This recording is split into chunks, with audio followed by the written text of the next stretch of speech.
तैयार रहिए। स्टार्ट। आज़ादी के बाद देश ने जिस गति से प्रगति की है उससे कहीं ज़्यादा रफ्तार से भ्रष्टाचार ने भी पैर पसारे हैं। स्टॉप। सरकार चाहे केंद्र की हो या राज्य की, कांग्रेस की हो या भारतीय जनता पार्टी की अथवा किसी और दल की, भ्रष्टाचार पर अंकुश के दावों के बावजूद आए दिन भ्रष्टाचार के मामले उजागर होते रहते हैं। स्टॉप। प्रधानमंत्री नरेंद्र मोदी ने केंद्रीय जांच ब्यूरो सीबीआई के हीरक जयंती समारोह में किसी भी भ्रष्टाचारी को न बख्शने की सलाह देते हुए ये भी कहा कि भ्रष्टाचार में लिप्त ताकतवर लोगों से डरने की ज़रूरत नहीं है। प्रधानमंत्री ही क्या, देश का कोई भी नागरिक भ्रष्टाचारियों को उनकी सही जगह पहुंचाने के पक्ष में ही नज़र आता है।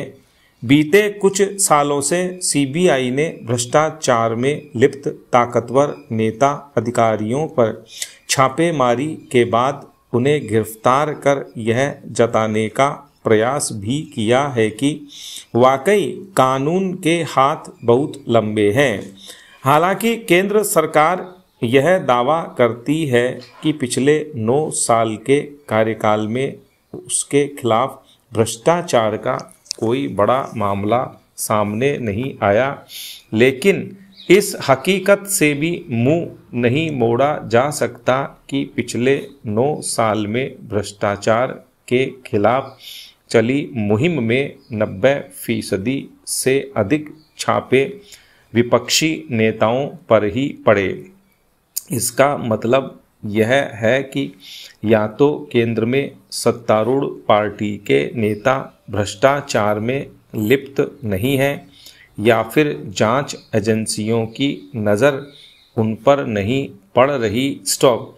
विपक्ष की शिकायत रहती है कि जिन राज्यों में भाजपा सत्ता में है वहाँ भी भ्रष्टाचार के आरोप तो खूब लगते हैं, लेकिन जांच एजेंसियां सक्रिय होती नहीं दिखती। स्टॉप। पिछले दिनों 9 प्रमुख विपक्षी नेताओं ने प्रधानमंत्री को पत्र लिखकर यह मुद्दा उठाया भी। स्टॉप। पत्र में कहा गया कि कैसे जांच एजेंसियां सिर्फ विपक्षी नेताओं को ही निशाना बना रही है। कांग्रेस में रहे हिमंत बिश्वा शर्मा के खिलाफ सीबीआई और ईडी ने 2014 और 2015 में शारदा चिट फंड घोटाले में जांच शुरू की थी, लेकिन उनके भाजपा में आने के बाद जांच ठंडे बस्ते में चली गई। वहीं तृणमूल कांग्रेस में रहे शुवेंदु अधिकारी भी नारद स्टिंग ऑपरेशन मामले में जांच एजेंसियों के निशाने पर थे, लेकिन भाजपा में आते ही जांच की गति धीमी पड़ गई।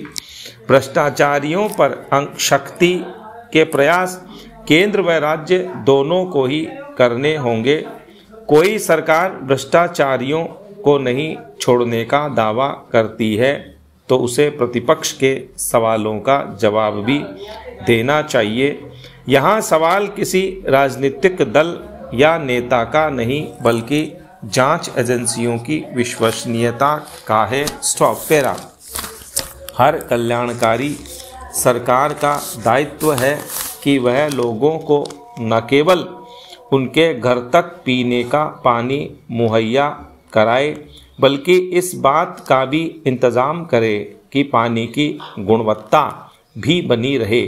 ऐसा लग रहा है कि प्रदेश में जल आपूर्ति के लिए करोड़ों रुपए खर्च कर पाइपलाइनों की मरम्मत व नई पाइपलाइनें बिछाने के काम में पानी की गुणवत्ता बनाए रखने की तरफ ध्यान दिया ही नहीं जा रहा।